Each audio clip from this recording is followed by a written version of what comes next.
ഹരേ കൃഷ്ണ.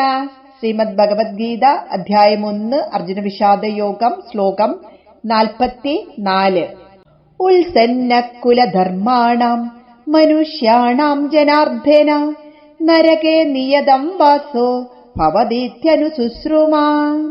ഉത്സന്നകുലധർമാണാം മനുഷ്യാണാം ജനാർദ്ദന നരകേ നിയതം വാസോ ഭവതി ഇതി അനുശുശ്രുമാ. ജനാർദ്ദന, ഹേ ജനാർദ്ദന, ഉത്സന്ന കുലധർമാണാം കുലധർമ്മം ക്ഷയിച്ചുപോയ മനുഷ്യാണാം മനുഷ്യർക്ക് നരകേ നരകത്തിൽ നിയതം എന്നെന്നും വാസക വാസം ഭവതി ഇതി ആകുന്നുവെന്ന് അനുശുശ്രുമ നാം കേട്ടിട്ടുണ്ട്.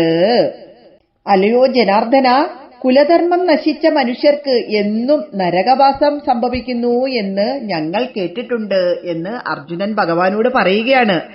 നരകത്തിൽ നിന്ന് ഉദ്ധാരണത്തിനായി ജനങ്ങളാൽ പ്രാർത്ഥിക്കപ്പെടുന്നവൻ ജനാർദ്ദനനാകുന്നു. ജനാർദ്ദനൻ എന്ന സംബോധന കൊണ്ട് എന്നെയും നരകത്തിൽ നിന്ന് ഉദ്ധരിക്കണേ എന്ന അർജുനന്റെ പ്രാർത്ഥന കൂടിയാണിത്. കുലാചാരങ്ങൾ നഷ്ടപ്പെട്ടുപോയ മനുഷ്യർക്ക് നിത്യ നരകവാസമുണ്ടാകുമെന്ന് ഞങ്ങൾ കേട്ടിട്ടുണ്ട് എന്ന് ഭഗവാനോട് അർജുനൻ പറയുകയാണ്. മറ്റുള്ളവർ പറഞ്ഞു കേട്ടതാണ് എന്ന് സമർത്ഥിച്ചുകൊണ്ട് അർജുനൻ പറയുകയാണ്, ഞാൻ പറയുന്നത് അജ്ഞതയാണെങ്കിൽ എനിക്ക് വിജ്ഞാനം പ്രകടമാക്കി തരണമേ എന്ന് ഭഗവാനോട് പ്രാർത്ഥിക്കുകയാണ് അർജുനൻ. ഹരേ കൃഷ്ണ.